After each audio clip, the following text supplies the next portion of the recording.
Here are the horoscopes for the week of the 31st of March to the 6th of April 2025. Now we start the week on the 31st with Neptune moving into Aries, and this is something we've been looking forward to for quite a while.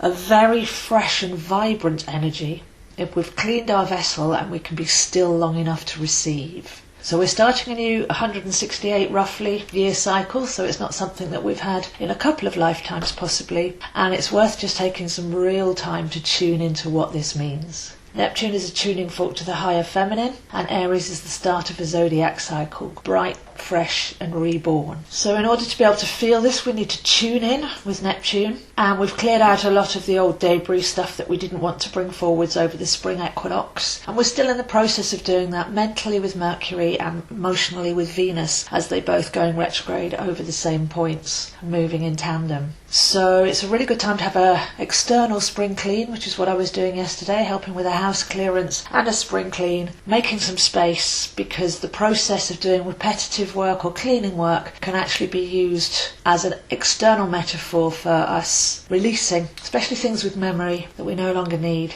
and not holding on to things, making internal space. So there's a lot of space this week really with the retrogrades going on. We don't want to be busy. It's not action time just yet. But let's have an internal and external cleaning and be still long enough to be able to feel the new energy that's coming in.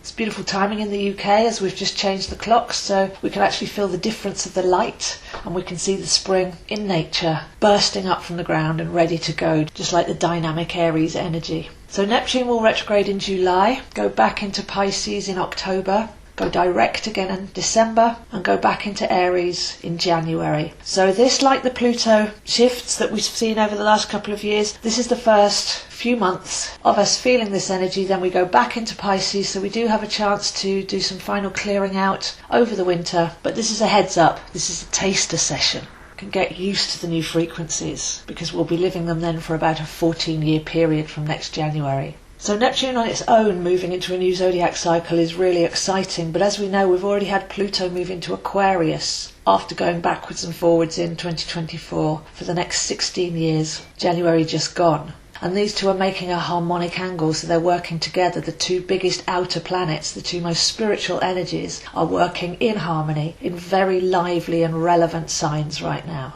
So whereas Pluto deconstructed and is now part of a real raising of consciousness into a new way of being, transformative, transmutative, then Neptune is the feminine receptive of that, and we can work with both of them in harmony. But we still have the Mercury retrograde, so Mercury will go direct on the 7th, and we need to honour that story because it's been going retrograde in Aries and Pisces, helping us clear up the past and getting ready to step into the future. So Mercury currently in Pisces goes direct on the 7th, then steps into Aries at about the time, or just after the time that Venus goes direct. So without being too complicated about that, we're still honouring our thought processes, our thoughts and beliefs, what we're holding on to with the Pisces energy in the very cells of our body, and being given a chance to observe and listen and explore that. And there can be thoughts and memories and fears and behaviours brought forwards, not just from our own female line, but from past lives as well. So those can feel very nebulous. We can feel emotional for no practical reason in our current lives. But the last rinsing out there of anything that's not us is a good use of our time. Venus is also retrograde, moving right next to Mercury in Pisces as well. We do the same on the emotional level, deconditioning ourselves and letting go of past hurt, fear or insecurity.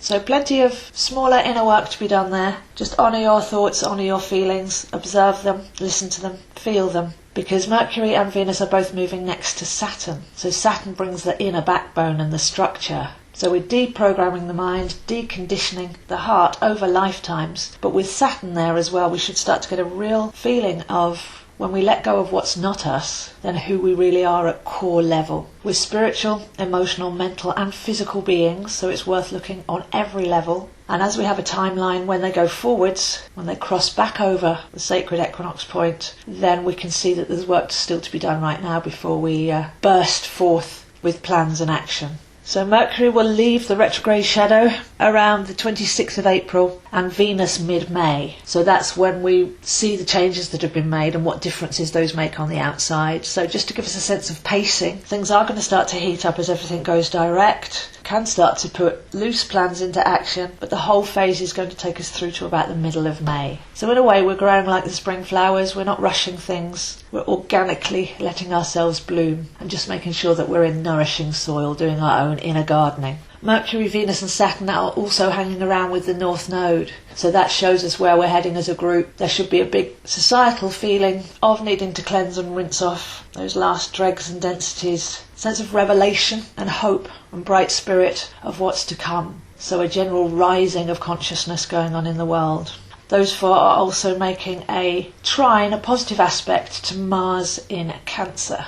So Mars in Cancer lights the fire in our belly, and I feel instead of making plans and trying to be productive and see a way forwards, we've got an opportunity to almost conceive and incubate what really matters to us with this particular alignment. So as we're letting go of what's not us or what we've been holding on to, what has served us but needs to go so that we're light and bright, we can also turn some of our attention to lighting the fire in our belly of what really matters. Because if we're always connected to that, that stops us going out of alignment through habits, responsibilities and obligations. So a very sacred week, reconceiving ourselves, incubating ourselves, and getting ready to rebirth ourselves with many planetary assistants at hand.